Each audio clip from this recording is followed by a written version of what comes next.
स्वः तत्सवितुर्वरेण्यं भर्गो देवस्य धीमहि धियो यो नः प्रचोदयात्।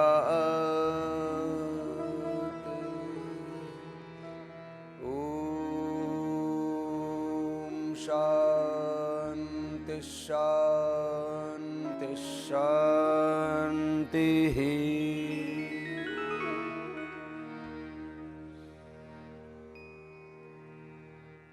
गायत्री मंत्र का जप कैसे हमारे जीवन को रूपांतरित कर सकता है, इसको हम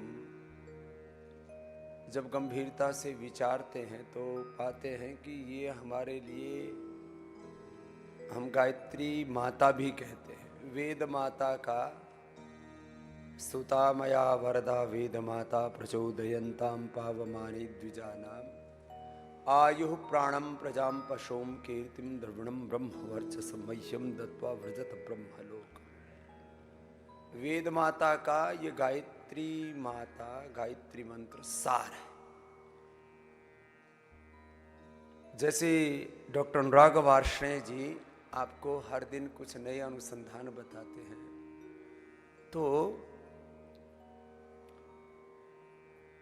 एनिमल मॉडल में पार्किंसंस, अल्जाइमर, डिमेंशिया और लास्ट मॉडल में तो ऑटिज्म पैदा किया गया। ये सारे, जैसे लीवर फेलियर में ये लिवोग्रिट है, किडनी फेलियर में रीनोग्रिट है, हार्ट फेलियर में कार्डियोग्रिट, हृदयामृत है, लंग फेलियर में ब्रोंकोम है। हड्डियों का फेलियर ये है जब ऑस्टियोब्लास्ट ऑस्टियोक्लास्ट सेल्स का इम्बैलेंस हो जाता है, बोन फॉर्मेशन, बोन रिजॉर्प्शन गड़बड़ा जाता है, लड़खड़ा जाता है। उस समय जैसे पेरानिल गोल्ड ऑर्थोग्रिड देते हैं। रिप्रोडक्टिव सिस्टम के फेलियर में संतति सुधा और यौवनामृत यौवन गोल्ड देते हैं। थायराइड के फेलियर में थायरोग्रिड। ऐसे ही और ये सब बीमारियां पैदा की जाती है। पहले बीपी, शुगर आदि, liver, kidney, lung, heart failure, पहले इसको अंग्रेजी में बोलते हैं इंड्यूस करना। ये बीमारियां इंड्यूस करते हैं और फिर उसका निराकरण करते हैं। इसको बोलते हैं क्लिनिकल रिसर्च, इसको बोलते हैं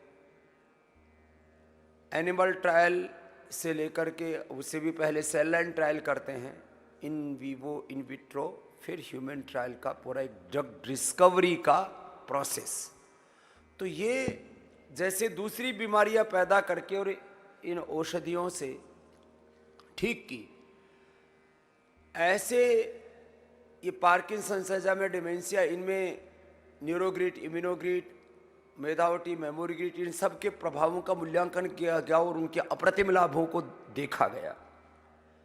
तो गायत्री मंत्र एनिमल मॉडल में चूहों के ऊपर और किस पर किया? सी एलिगेंस के ऊपर किया गया।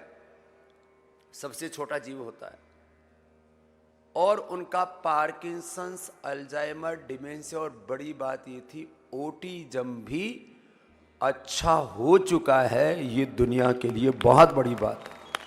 108 बार गायत्री मंत्र सुबह, 108 बार शाम को, जैसे हमारे यहाँ 2 बार संध्या काल में गायत्री मंत्र जपने का विधान।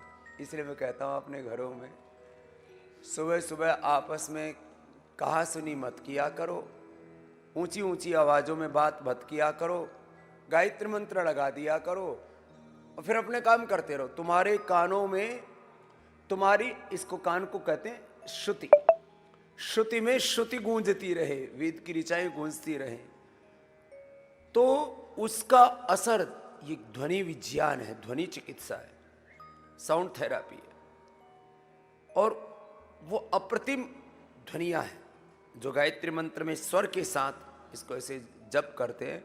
तो 108 बार, कितने दिन लगे थे? लगभग 3 महीना। चूहों के अंदर तो हमने काम 25 दिनों में कर लिया था। सी एलिगेंस में स्वामी जी 7 दिन के अंदर इफेक्ट आने शुरू हो गए थे। चूहों में 25 दिन में और सी एलिगेंस में मात्र 7 दिन में परिणाम आ जाता है। ये कितनी बड़ी बात है। और ये सारे डेटा उसके ऊपर आपने फिर दोबारा बात नहीं की है, ऑटिज्म आदि के ऊपर। हाँ स्वामी जी, कल परसों उसके बारे में बात करेंगे। ये अभी बहुत स्वामी बड़ी बात है। तो ये गायत्री मंत्र का जपना, योग करना, यज्ञ हवन करना, ये मात्र एक औपचारिकता नहीं है कि बस ये हवन कर रहे हैं जी, करना चाहिए इसलिए कर रहे हैं। नहीं, योग करना, यज्ञ करना, हवन करना, भजन करना, कीर्तन करना, एक एक श्वास लेना, श्वास लंबा लिया, इसका ही असर पड़ता है। छोड़ा, इसका अलग असर है। लेने का अलग असर, छोड़ने का अलग असर।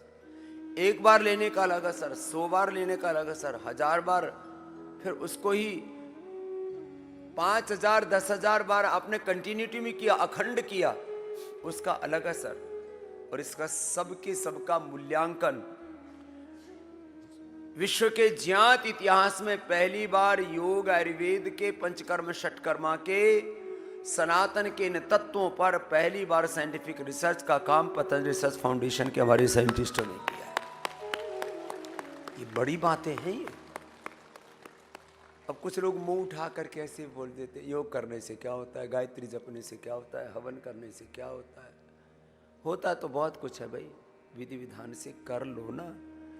तो चलो, मैं आज पहुंचना तो चाहता था 5 बजे से पहले ही, लेकिन क्योंकि कल 7 बजे यहाँ से निकला था, पहले जयपुर गया, जयपुर से वहाँ एक कार्यक्रम किया, वहाँ के राज्यपाल, शिक्षा मंत्री आदि हमारे जो है मदन जी और वहाँ के बहुत पुराने नेता किरोड़ी लाल मीणा जी और हरिभाऊ जी वहाँ के राज्यपाल, फिर वहाँ से अलवर, अलवर से फिर भरतपुर, भरतपुर से वापस